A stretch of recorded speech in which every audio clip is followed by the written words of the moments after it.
Hello, everyone. My name is Mateo Armenta, and the topic that I chose today is mental health education and resources should be embedded into schools.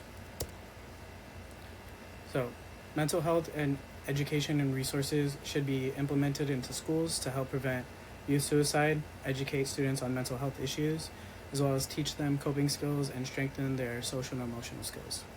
I'll be talking about 3 points today: why we should incorporate mental health into schools, the rebuttals and some cons about it, as well as some solutions to make this happen. First, I would like to share a quote with you by Fred Rogers. He says, "When we can talk about our feelings, they become less overwhelming, less upsetting, and less scary." Now, let's lean into why these conversations and topics are so important and why schools play a key role in supporting students' mental health. So, I believe schools need to implement mental health education and resources because many students are struggling with mental health challenges while lacking the tools and support needed to manage them. Let me just drop a few adolescent statistics about suicide over the last couple years to show the emphasis of these struggles. In 2022, in 2022, suicide was the second leading cause of death in children between 10 and 14. In 2024, 2.6 million adolescents between 12 and 17 had serious thoughts of suicide, and 700,000 of them attempted suicide. These statistics highlight the urgent need for early mental health education and support. Schools can help students recognize warning signs, understand their emotions, and know where to seek help before reaching a crisis. So, some healthy coping skills are very beneficial, and I would like to share another quote with you from a nonprofit organization who does focus on mental health and social and emotional learning in schools. A writer said, his name is Gary.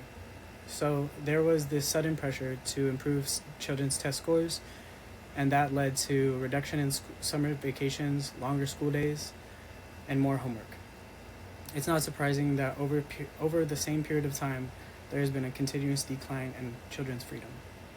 This is explaining how increased pressure, academic pressure, and fewer opportunities for play, creativity, and independence can create this stress for these students. So teaching coping skills in schools can help these students manage the stress, understand the emotions that go with the stress, and develop healthier ways to handle these challenges." So a school-based mental health program can definitely help promote social and emotional skills.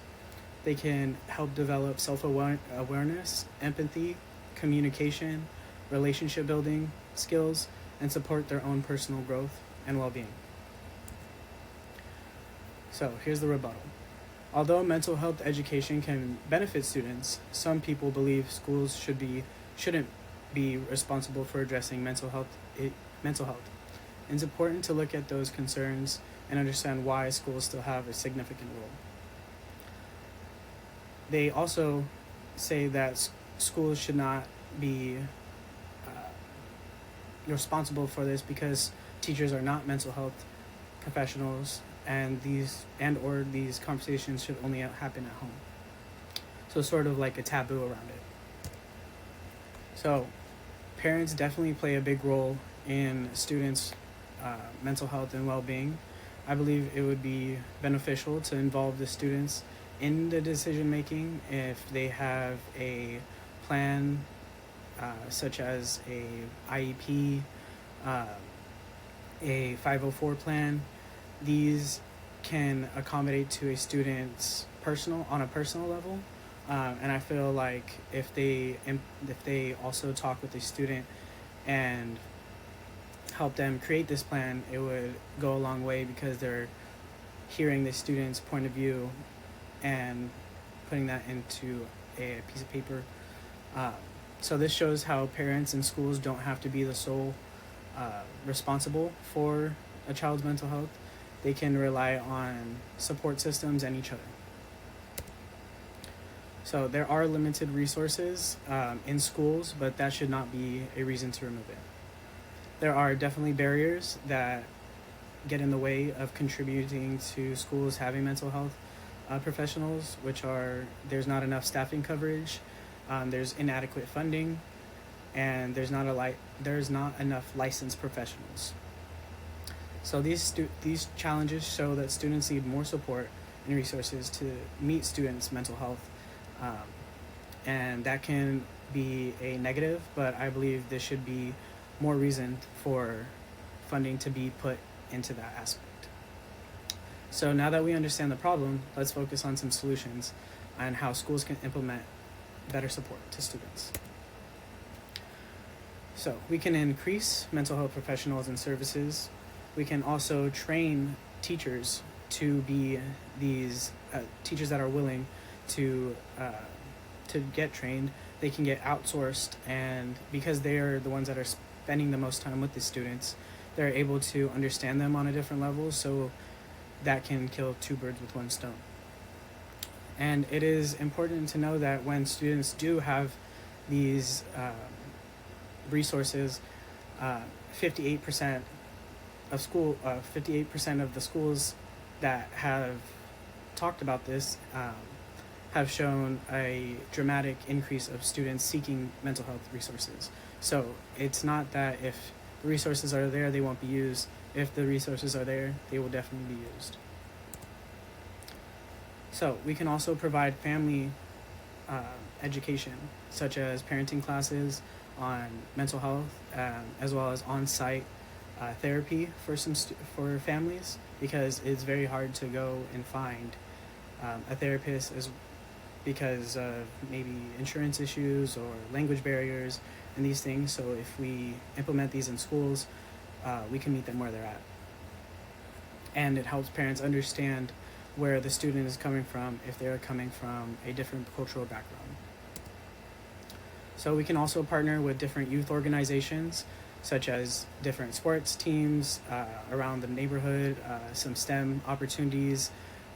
There's different organizations that help students grow their confidence, strengthen coping skills, and improve their social and emotional learning, like the Boys and Girls Clubs. Some things can be like that. But by recognizing these problems and addressing these concerns, we can create solutions, and schools can better support their students if we all collaborate and work together as a community.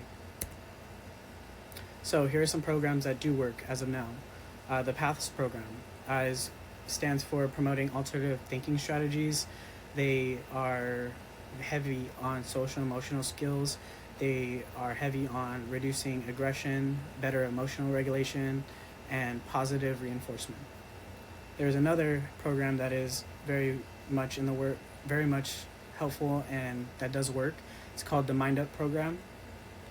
It is actually implemented across the United States, and it does help, and it is proven to help regulate students' stress, their anxieties, any aggressions, and it also increases the optimism of the students, because when you're trying to deal with all these emotions, it's very hard to believe that you can succeed. So this is a very great program. So again, my name is Mateo Armenta, and I would like to leave you with one more quote. It is, every student deserves the opportunity to understand their emotions, feel supported, and know that they are not facing challenges alone. Just like we teach students how to care for their physical health, we should also teach them to care for their mental health. When we give students the tools and support they need, we create a stronger and healthier future. And here are all my sources.